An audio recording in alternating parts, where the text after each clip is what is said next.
अपराध जिस पर अंकुश लगाना बस में नहीं, अपराध जिसकी दस्तक मौका देती है कि हो जाइए होशियार, क्योंकि अपराधी बताकर नहीं देता घटना को अंजाम। आप देख रहे हैं क्राइम फाइल्स और अपराध की हर खबर आप तक पहुंचाने मैं हूं आपके साथ जुबैर कुरैशी। क्राइम फाइल का मकसद गुमराह करना नहीं बल्कि करना है आपको होशियार, ताकि आसपास हो रही वारदात और नापाक इरादे रखने वाले जा सकें सलाखों के पीछे।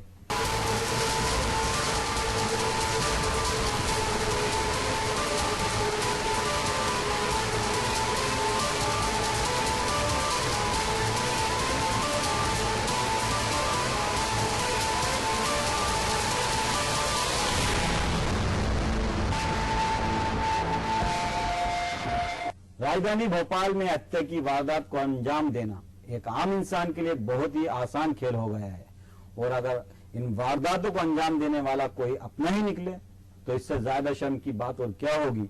जी हम बात कर रहे हैं ऐसी दो हत्याओं की जो पिछले कुछ दिनों में घटी हैं। आइए दिखाते हैं आपको इसके पीछे की पूरी कहानी।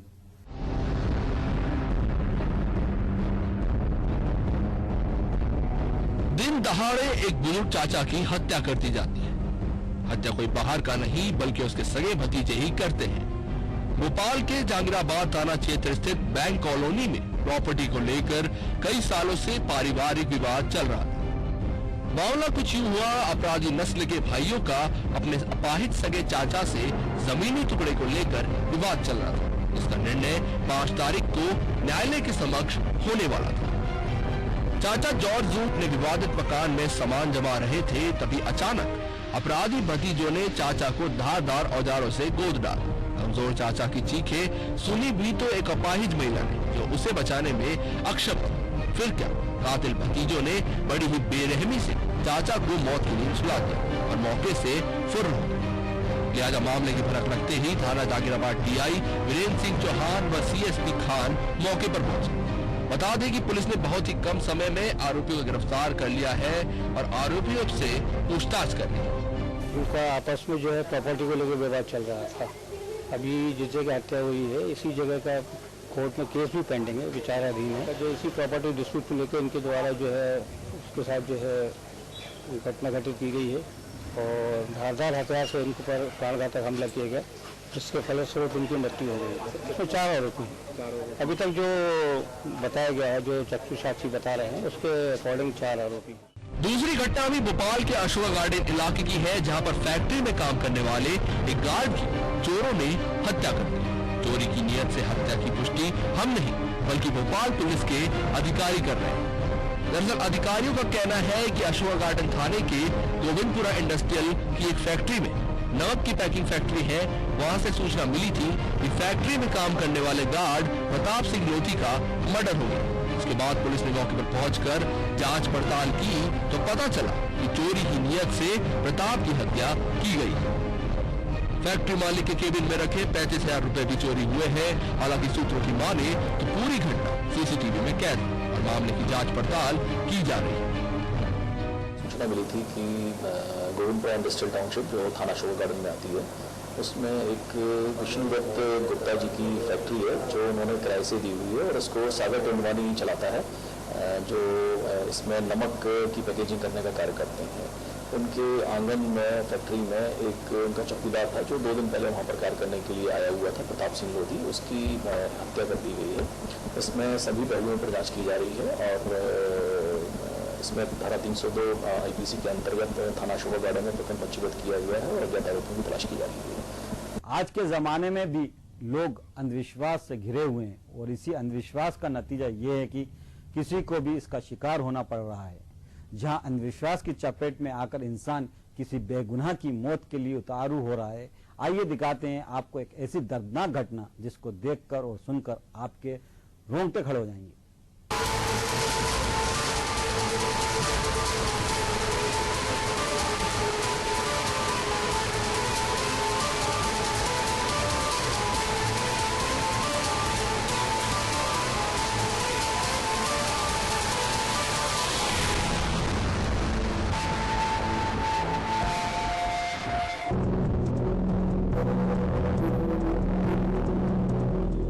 दरअसल दुधमनिया में दोहरी हत्याकांड का एक मामला आया है, जहां एक 62 वर्षीय वृद्ध महिला और 64 वर्षीय भगवान दीन की जादू टोने के शक में धारदार हथियार से गर्दन काटकर निर्मम हत्या कर दी गई है।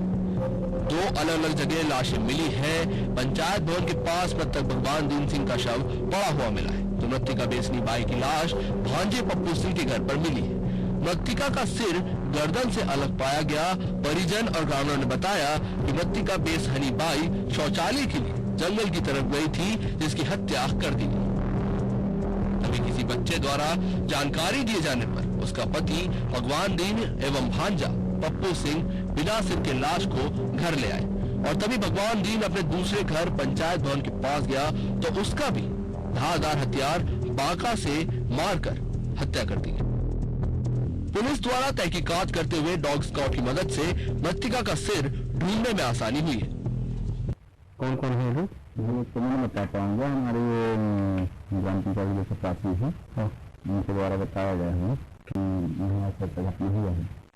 क्या शक क्या है, किस कारण से? वही टोना जादू टोना।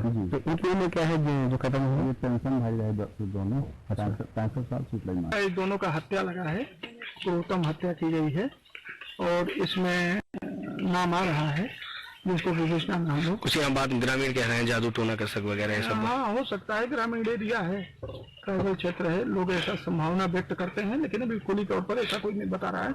किन कारणों से हत्या हुई है, जांच। पुलिस और ग्रामीणों ने बताया कि स्थानीय ग्रामीण राम प्रसाद ने शंकु ने कहा कि मेरे द्वारा मामा की हत्या कर दी गई है और अब मैं थाना जा रहा हूँ। राम प्रसाद ग्रामीण का कहना है कि खून से सना हुआ हथियार शंकु सिंह रखा हुआ था और उसने ही दोनों हत्याएं की होंगी। बताया गया कि मृतक एवं मृतका की हत्या का आरोपी शंकु सिंह रिश्ते में मामा भांजा लगते हैं। मृतक एवं मृतका के कोई भी संतान नहीं थे।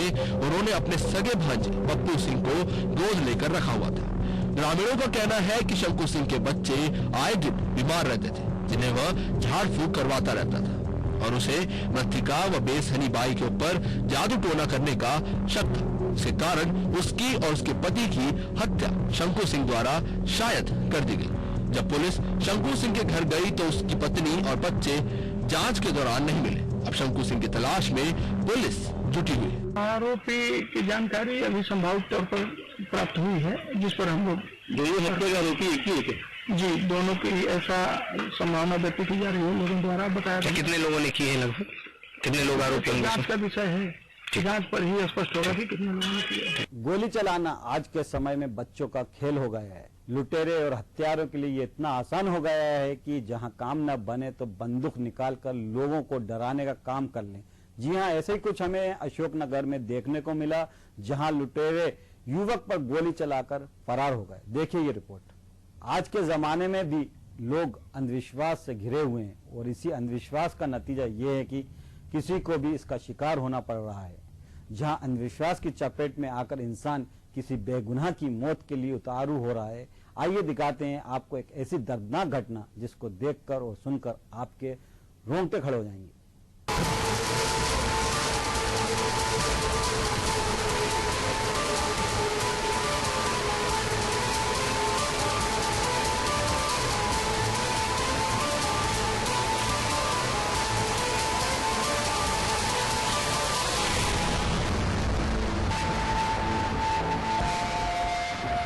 लूट की नीयत से अज्ञात बदमाशों ने किया 2 लोगों पर गोली से हमला। ग्राम से 100 मीटर दूर युवक को रोककर लूटा। लाल कलर की टीवीएस पर सवार थे बदमाश। हाथ देकर बाइक को रोका, फिर मारी गोली। सोमवार की शाम देहात हरारगत रामसर गांव से 100 मीटर पहले एक युवक को लूट की नीयत से रोककर बदमाशों ने गोली मारी। हल्के पुत्र नारायण प्रजापति ने बताया कि वह हीरो शोरूम पर काम करता है और जब अपने गांव जा रहा था तो गांव से करीब 100 मीटर पहले 2 युवकों ने हाथ देकर उसकी बाइक रुकवाई। जैसे ही बाइक रोकी, एक युवक ने उसकी कनपट्टी पर पिस्तौल लड़ा दी और उसका पर्स और मोबाइल छीन लिया।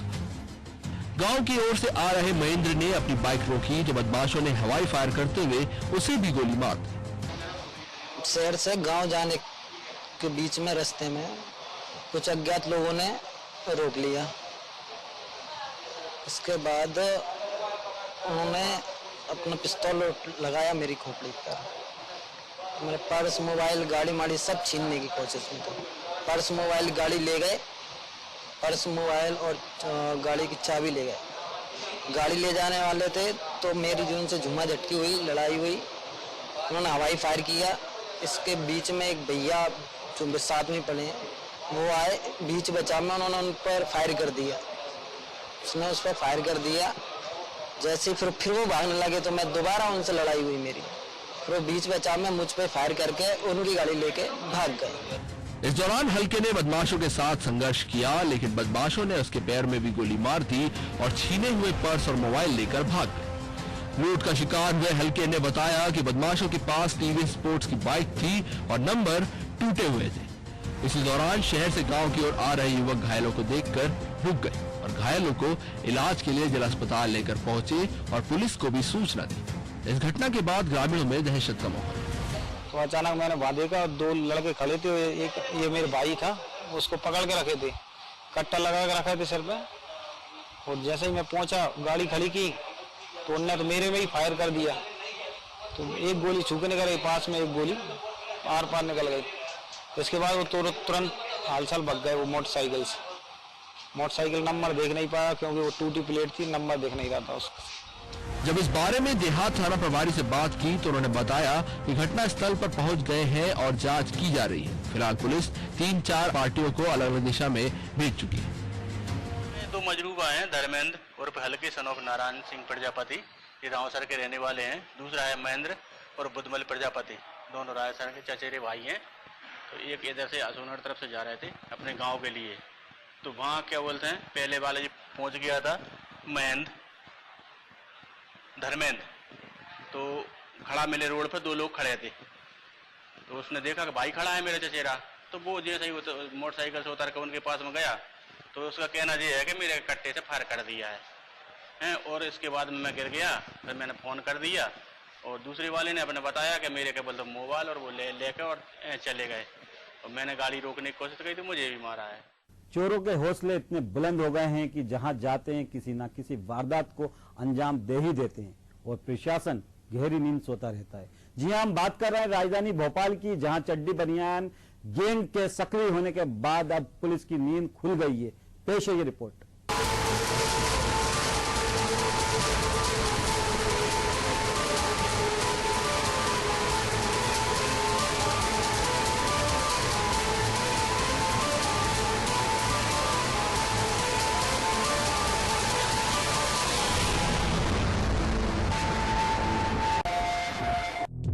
राजधानी भोपाल में पुलिस की नींद जब खुल गई तब उन्हें पता चला कि भोपाल में फिर एक बार चड्डी बनियान गिरोह सक्रिय हो गया है। दरअसल भोपाल के सूखी सिवनिया इलाके में रविवार की रात एक किसान के मकान में चड्डी बनियान गिरोह के 8 सदस्य चोरी की नीयत में घर में घुसे। सीसीटीवी में दिखाई दे रहा यह गिरोह बड़ा ही शातिर है। गिरोह के कई सदस्यों का चेहरा साफ दिखाई दे रहा है, कुछ के हाथ में धारदार हथियार भी है। यह गिरोह किसी बड़ी वारदात को अंजाम देने की फिराक में घूम रहे थे। तभी घर वाले अचानक से आधी नींद से भनक लगने के कारण उठ गए। घर वालों का शोर सुनकर गिरोह मौके से फरार हो गया। वही बताया जा रहा है कि यह गिरोह अपने शरीर पर ऑयल लगाए रहता है कि यदि कोई व्यक्ति इन्हें पकड़ने की कोशिश करे तो उसके हाथ फिसल जाए और वह बड़े आसानी से फरार हो जाए। पुलिस ने साफ कर दिया है कि मामले की जांच पड़ताल की जा रही है। कुछ लोगों के चेहरे भी सामने आए हैं। जल्द से जल्द पूरे मामले का खुलासा कर दिया जाएगा। वही भोपाल पुलिस सीसीटीवी के फुटेज को देखकर भी ये कहने को तैयार नहीं है कि भोपाल में कोई चड्डी बनियान गिरोह सक्रिय है। किसी दुनिया में अभी 2 दिन पहले 5-6 लोग एक किसान महिला के घर में घुसे थे और सीसीटीवी कैमरे में भी कुछ फुटेजेस आए हैं। आरोपीगण संख्या में लगभग 5 से 6 के बीच में और इस पर 457 511 के अंतर्गत प्रकरण पंजीबद्ध किया हुआ है और अज्ञात आरोपी की तलाश की जा रही है। राज्य साइबर सेल की इंदौर विंग ने ऐसे शातिर बाप बेटों को गिरफ्तार किया है जो खुद को आरबीआई का अधिकारी बताकर ठगी की वारदात को अंजाम देते थे। ये बाप बेटे कई लोगों को अपना शिकार बनाकर उनसे करोड़ों रुपए की ठगी कर चुके हैं। कैसे हत्थे चढ़े पुलिस के, देखिए एक रिपोर्ट।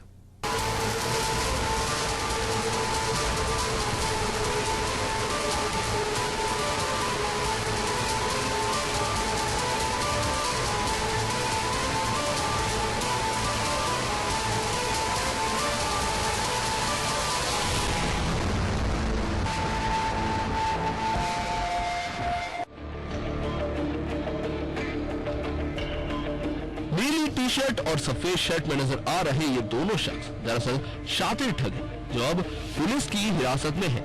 कुछ दिन पहले साइबर सेल में प्रमोद कुमार नाम के व्यक्ति ने शिकायत की थी कि 2 लोगों ने मिलकर उनसे 23 लाख रुपए से अधिक की ठगी की है। उन लोगों ने खुद को आरबीआई का अधिकारी बताया था, इस वजह से वे उनके जाल में फंस गए। फरियादी प्रमोद उज्जैन में राजस्व विभाग में अकाउंटेंट के पद पर कार्यरत थे। उनके पास पहले आरबीआई से राजीव सक्सेना नाम के एक युवक ने कॉल किया और ये कहा कि जो इंश्योरेंस पॉलिसी लैप्स हो गई है, उनका रुपया चुनिंदा बैंक होल्डर्स में बांटा जाना है और इसी के तहत उन्हें 1 करोड़ 68 लाख रुपए मिलेंगे और इसके आगे की जानकारी उन्हें वरिष्ठ अधिकारी देंगे। इसके बाद आरबीआई के नाम से सिमरन अरोड़ा का फोन आया और उसने 1 करोड़ 68 लाख रुपए के टैक्स की राशि भरने को कहा, जिसके तहत उन्होंने 23 लाख 62 हजार रुपए 24 अलग अलग अकाउंट में जमा करवा दिए। लेकिन कई दिनों तक जब उन्हें पैसा नहीं मिला तो उन्हें समझ में आया कि वह ठगी का शिकार हो गए। इसके बाद उन्होंने साइबर सेल पहुंचकर अपनी शिकायत दर्ज करवाई। फरियादी प्रमोद कुमार है, इसमें 23 लाख 62 हजार रुपए ठगी की थी। जो एसआईटी बनाई गई है इंश्योरेंस फ्रॉड्स और जॉब फ्रॉड्स को लेकर बनाई गई और हमने पूर्व में अभी हाल ही में फरियादी जो इंदौर के थे मिस्टर मैथ्यूज, उनका भी 45 लाख उनसे ठगे गए थे इंश्योरेंस के नाम पर।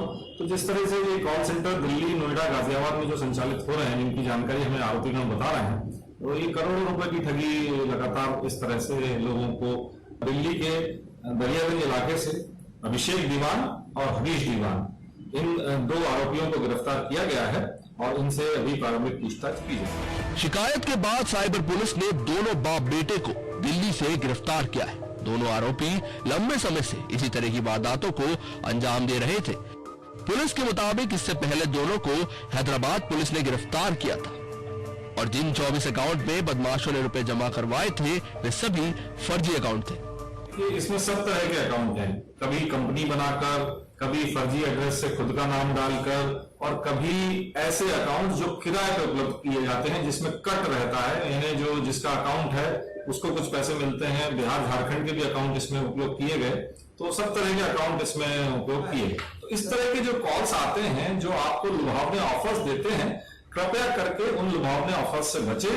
और इस तरह से जो ठग समय समय पर बोलते हैं कि इसमें पैसा जमा कराइए, आपके खाते में इतना पैसा आएगा, इन सब चीजों से, इन लालच से इससे बचे तो ही आपका बचाव हो सकता है। फिलहाल पुलिस शातिर आरोपियों से कड़ी पूछताछ कर रही है। पुलिस को उम्मीद है कि इन दोनों ने मिलकर अब तक कई लोगों के साथ ठगी की वारदातों को अंजाम दिया होगा और वहीं इनकी गिरफ्तारी के बाद अब और भी फरियादी सामने आ सकते हैं। भोपाल पुलिस ने बड़ी कार्रवाई करते हुए एक कार से करीब 4.25 करोड़ रुपये नगद बरामद किए हैं। ये रकम कार में छिपाकर मुंबई भेजी जा रही थी, जहां से वापसी में कार में भारी मात्रा में सोना लाया जाना था। मुंबई से अवैध रूप से सोने की खरीदी की जा रही थी। 500 और 2000 के नोट के 31 बंडल गाड़ी के फ्लोर में स्पेशल बॉक्स बनाकर छिपाए गए थे। देखिए ये रिपोर्ट।